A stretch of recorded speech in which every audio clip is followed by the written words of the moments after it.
वो लड़का जूते नहीं पहनता था। अब ऐसा नहीं था कि उसे पसंद नहीं थे, अरे बात ये थी कि जूते खरीदना उसके परिवार के लिए किसी सपने जैसा था, मतलब नामुमकिन सा। तो कहानी शुरू होती है भारत के एक बहुत ही छोटे से गांव से। एक ऐसा गांव आप समझिए जहां उम्मीदें अक्सर पैदा होने से पहले ही दम तोड़ देती थी। जरा सोचिए उस दुनिया के बारे में। कच्चे मिट्टी के घर, पिता खेतों में मजदूर और माँ दूसरों के घरों में काम करती थीं। हर रोज की बस एक ही फिक्र रहती थी कि क्या आज घर में खाना बनेगा।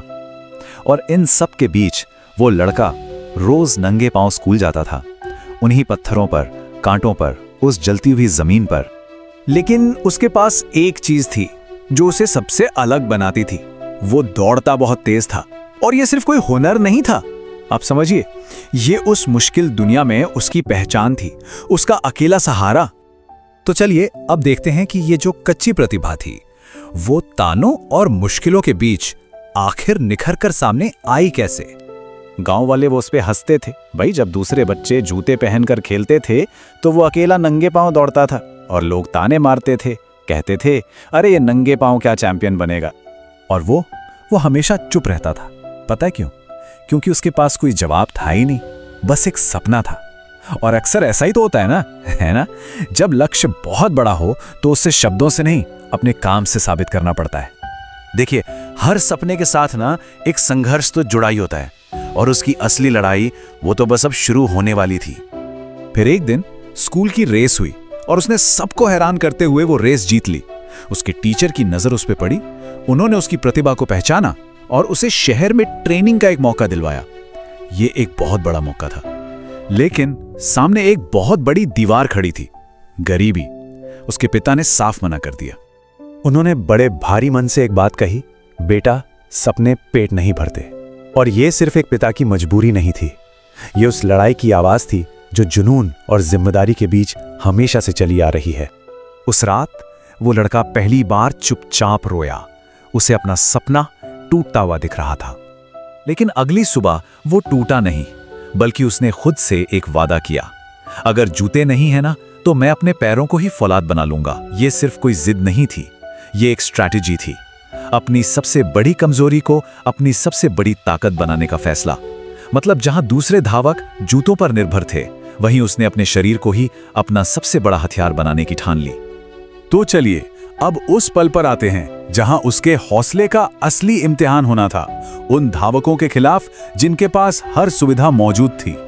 मौका था जिला स्तर की प्रतियोगिता का। सोचिए, एक तरफ वो धावक थे जिनके पास महंगे स्पाइक्स थे, कोच थे, एक शानदार ट्रैक था, और दूसरी तरफ था वो लड़का जिसके पास थे सिर्फ नंगे पैर और दिल में थोड़ा सा डर। और रेस शुरू हुई।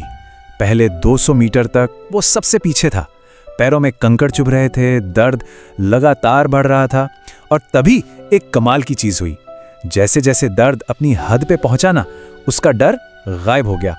साइकोलॉजी में इसे फ्लो स्टेट कहते हैं, जब आप अपने लक्ष्य में इतने खो जाते हैं कि बाकी कुछ मायने ही नहीं लगता। बस उसने अपनी पूरी ताकत झोंक दी, और जब उसने फिनिश लाइन पार की, पूरा स्टेडियम सन्न रह गया। वो नंगे पांव वाला लड़का जीत गया था। लेकिन ये जीत तो बस एक शुरुआत थी। असल में यहां से शुरू हुआ था उसका असली सफर। जिले के एक छोटे से मैदान से दुनिया के सबसे बड़े मंच तक, सोने का सफर। उस जीत के ठीक बाद कोच ने उसे उसकी जिंदगी के पहले जूते दिलवाए। और ये सिर्फ जूते नहीं थे, ये उसकी पहली बड़ी जीत का इनाम थे। जब उसने उन जूतों को छुआ तो उसे एहसास हुआ कि वो सिर्फ जूते नहीं, वो सम्मान था। इस बात का सबूत था कि उसकी मेहनत को किसी ने देखा, किसी ने पहचाना।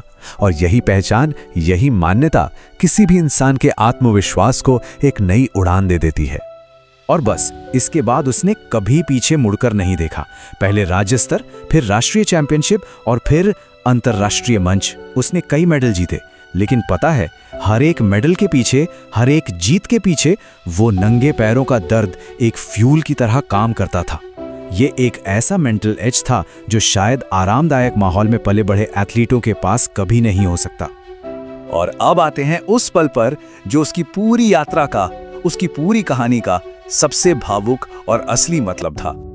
जब वो मेडल स्टैंड पे खड़ा था, उसके देश का राष्ट्रगान बज रहा था तो उसकी नजरें नीचे अपने पैरों पर गई, और एक पल में उसे वो गांव की मिट्टी, वो कांटे, वो खून, सब कुछ याद आ गया।